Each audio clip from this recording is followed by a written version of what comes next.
Praise the Lord. परमेश्वराच्या नावामध्ये मी तुम्हा सर्वांचं स्वागत करतो. आज आपण परमेश्वराचे गौरव निघून गेले या विषयावर अध्ययन करणार आहोत. लेखक आहे पास्टर टी.ओ. बनसो यांचा 3 सप्टेंबर 2016 रोजीचा संदेश. मग इस्रायलच्या देवाचे गौरव कुर्बानच्या वरून ज्यांच्यावर होते तिथून वर उठून मंदिराच्या उंबरठ्याकडे गेले. यहेजकेल अध्याय 9 वचन 3. परमेश्वराचे गौरव मंदिरातून निघून गेले आहे ही काही आनंदाची बातमी नाही, कारण परमेश्वराचे गौरव वास करण्यासाठी मंदिर हे इतर कोणत्याही ठिकाणापेक्षा सर्वात योग्य ठिकाण आहे. जर परमेश्वराचे गौरव इतर कुठेही नसेल तर ते त्याच्या मंदिरात नक्कीच असेल अशी अपेक्षा केली जाते. पण दुर्दैवाने इस्रायलच्या लोकांचा अनुभव अत्यंत दुःखद होता. परमेश्वराचे गौरव प्रत्यक्षात मंदिराच्या आतील अंगणातून निघून गेले, मंदिराच्या प्रवेशद्वाराकडे गेले, यरुशलेममधून बाहेर पडले आणि यहुदा देशाच्या नाशाची पूर्वसूचना म्हणून तिथूनही निघून गेले. हेच ते दर्शन होते जे देवाने यहेजकेल संदेष्टेला दाखवले. गौरवाचे हळूहळू निघून जाणे. मंदिरातून देवाचे गौरव निघून जाण्याची प्रक्रिया हळूहळू झाली आणि एखाद्याच्या जीवनात, सेवेत किंवा मंडळीत नेमके हेच घडते. देवाचे गौरव अचानक निघून जात नाही. हे सहसा पापाच्या जीवनामुळे, विशेषतः गुप्त पापे ज्यामुळे स्वार्थाला महत्त्व दिले जाते आणि देवाच्या उपस्थितीची जागा ईश्वरी गौरवाऐवजी ऐहिक झगमगाट, ग्लॅमर घेते, हे हळूहळू घडते. म्हणूनच आज अशी अनेक धार्मिक ठिकाणे आहेत जिथून देवाचे सुरुवातीचे गौरव निघून गेले आहे आणि त्याची जागा बाह्य झगमगाटाने घेतली आहे. तिथे फक्त झगमगाट साजरा केला जातो, देवाचे गौरव नाही. आणि हा झगमगाट मंडळीचे रक्षण करू शकत नाही. केवळ देवाचे गौरवच रक्षण करू शकते. किंबहुना हा झगमगाट गौरवहीन विश्वासणाऱ्यांना संकटात आणि शत्रूच्या हल्ल्यात उघडे पाडतो. म्हणून यशायाचे पुस्तक याचा अध्याय 4 वचन 5 मध्ये म्हटले आहे, मग परमेश्वर सियोन पर्वताच्या सर्व वस्त्यांवर व तिच्या सभांवर दिवसा मेघ व धूर आणि रात्री प्रज्वलित अग्नीचा प्रकाश निर्माण करेल, कारण सर्व गौरवावर एक आच्छादन असेल. देवाची इच्छा आहे की त्याच्या लोकांनी जगाचा झगमगाट नव्हे तर त्याचे गौरव बाळगावे. जेव्हा येशू परत येईल तेव्हा तो एका झगमगत्या मंडळीसाठी नाही तर एका गौरवशाली मंडळीसाठी येईल. येशू ख्रिस्ताने मंडळीवर कशी प्रीती केली आणि स्वतःला तिच्यासाठी कसे समर्पण केले याबद्दल बोलताना इफिसकरास पत्र असे सांगते, अध्याय 5 वचन 27, म्हणजे त्याने ती स्वतःसाठी एक गौरवशाली मंडळी म्हणून उभी करावी. तिला डाग, सुरकुती किंवा यासारखे काही नसावे, तर ती पवित्र आणि निर्दोष असावी. परंतु यहेजकेलाच्या पुस्तकात यहेजकेलाने मंदिरातून, यरुशलेममधून आणि नंतर यहुदातून देवाचे गौरव हळूहळू निघून जाताना पाहिले. गौरव प्रथमतः मंदिराच्या आतील अंगणात होते. यहेजकेलचा अध्याय 8 वचन 3 आणि 4 मध्ये म्हटले आहे, मग त्याने हातासारखे काहीतरी पुढे केले आणि माझ्या डोक्याची केस धरली आणि आत्म्याने मला पृथ्वी आणि आकाश यांच्यामध्ये वर उचलले आणि मला देवाच्या दृष्टांतात यरुशलेमला आतील अंगणाच्या उत्तरेकडच्या दाराजवळ नेले. तिथे परमेश्वराला क्रोध आणणाऱ्या, ईर्ष्या उत्पन्न करणाऱ्या मूर्तीचे स्थान होते. आणि पहा, इस्रायलच्या देवाचे गौरव मी खोऱ्यात पाहिलेल्या दृष्टांतासारखे तिथे होते. तिथे वचन 4 मध्ये आपल्याला मंदिरातील देवाचे गौरव निघून जाण्याचे कारण दिसते. मूर्तीपूजा. मंदिरात एक मोठी मूर्ती होती जिने परमेश्वराला अत्यंत संतप्त केले होते. देवाचे गौरव मूर्तीसोबत कधीही एकत्र राहू शकत नाही.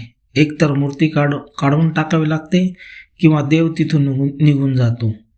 लोकांनी त्यांच्या मूर्तीपूजेबद्दल पश्चाताप करण्याची तयारी न दाखवल्यामुळे देवाने निघून जाणे पसंत केले.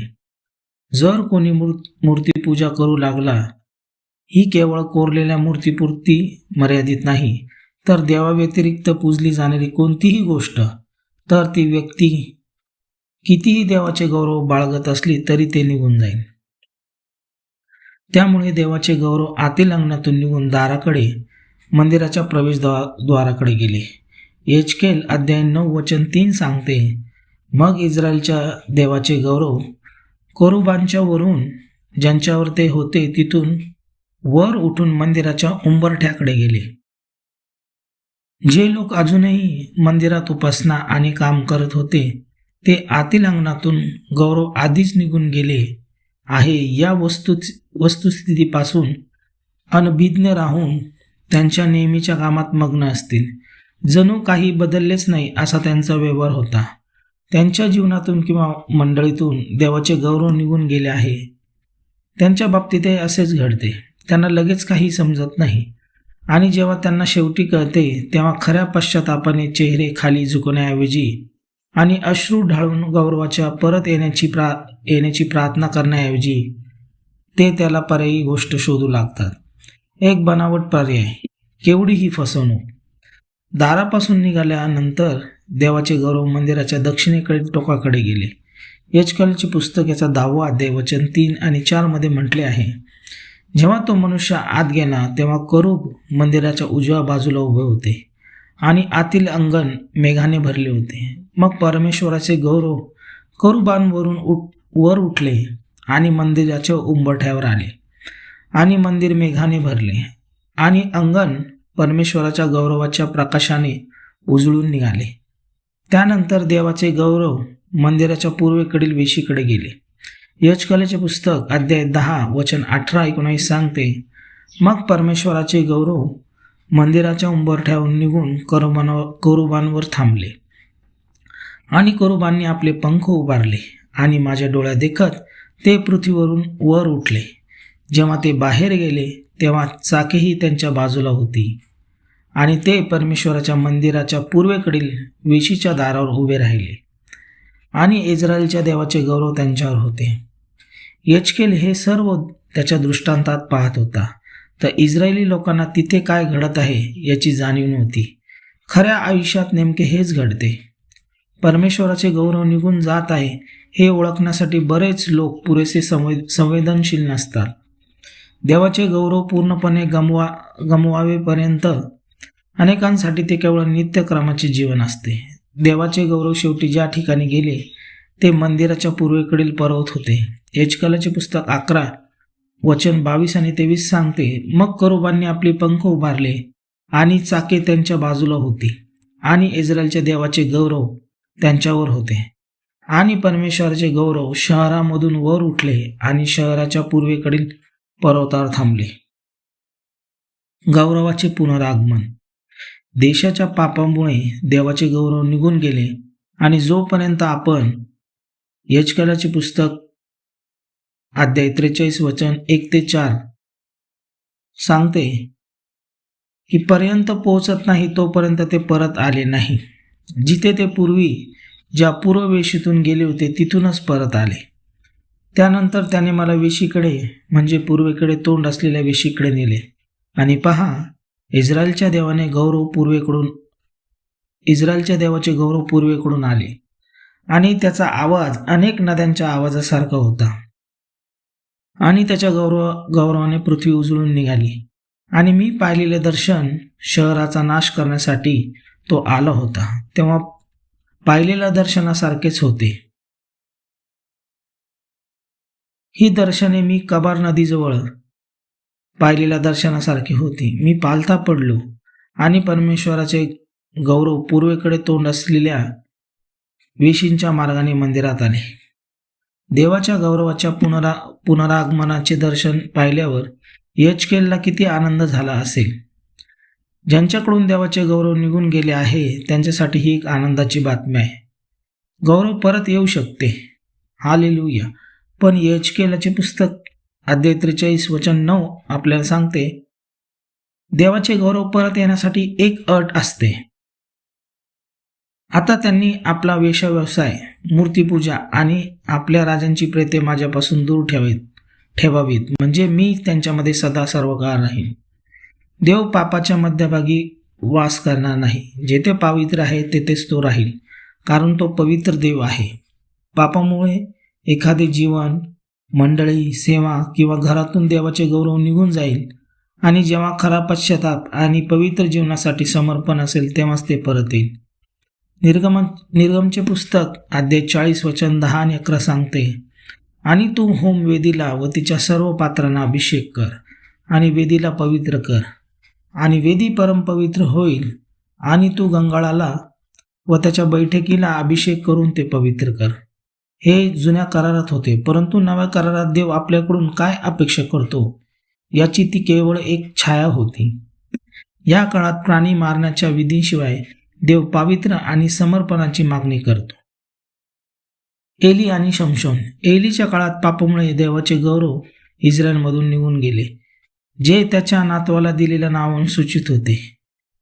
पहिले शमूएलचे पुस्तक याचा अध्याय 4 वचन 20 आणि 21 मध्ये म्हटले आहे, आणि तिच्या मरणाच्या वेळी तिच्याजवळ उभा असलेल्या स्त्रियाने तिला म्हटले, भिवू नकोस, कारण तुला मुलगा झाला आहे. पण तिने काहीच उत्तर दिले नाही आणि त्याकडे लक्षही दिले नाही. मग तिने त्या मुलाचे नाव इखाबोद, गौरवहीन ठेवले, आणि म्हणाली, इस्रायलमधून गौरव निघून गेले आहे, कारण देवाचा कोष नेण्यात आला होता. आणि तिच्या सासऱ्यामुळे व पतीमुळे तिने असे म्हटले. देवाचे गौरव निघून गेल्यावर त्याच्या न्यायाचे प्रकटीकरण होते, जसे एलीच्या काळात आणि एजिकेलच्या पुस्तकातून दिसून येते. गौरव निघून जाणे म्हणजे दैवी रक्षण काढून घेतले जाणे. बायबल म्हणते, कारण सर्व गौरवावर एक आच्छादन असेल. यशाचे पुस्तक अध्याय 4 वचन 5. जेव्हा देवाचे गौरव लोकांमधून निघून जाते तेव्हा त्यांनी देवाची आज्ञा मोडल्यानंतर जसे आदम आणि हव्वा नग्न झाले तसे ते उघडे पडतात. आतापर्यंत त्यांची नग्नता झाकणारे गौरव काढून घेण्यात आले, परिणामी फक्त लाज उरली. लक्षात घ्या की जेव्हा एलीने हन्नासाठी प्रार्थना केली आणि देवाने त्याची प्रार्थना ऐकली, तेव्हाही त्याच्या जीवनातून गौरव हळूहळू निघून जात होते. पहिली शमूएलचे पुस्तक अध्याय 1:17 सांगते, मग एलीने उत्तर दिले, शांततेने जा आणि इस्रायलच्या देवाकडे तू जी विनंती केली आहे ती तो तुला देऊ. हे देखील लक्षात घ्या की शमशोनाच्या जीवनातून गौरव आधीच निघून जात होते. जेव्हा तो शहराचा वेशीचा दरवाजा काढण्यासह ती सर्व महान कामे करत होता, तो एक पश्चाताप न करणारा पापी होता. तरी तो देवाच्या अतुलनीय सामर्थ्याने चालत होता. परंतु याचा अर्थ असा नाही की देवाने त्याच्या जीवनाला मान्यता दिली होती. आणि हाच तर धोका आहे. असा माणूस शैतानाकडून फसवला जातो. गौरव निघून जाते. एखाद्या माणसाच्या जीवनातून देवाचे गौरव निघून जाणे किती सोपे आहे, आणि तरीही लोक त्याला सन्मानित करत असतात आणि त्याच्या भोवती गर्दी करत असतात. सर्व काही ठीक आहे असा विचार करून तो फसवणुकीत राहू शकतो.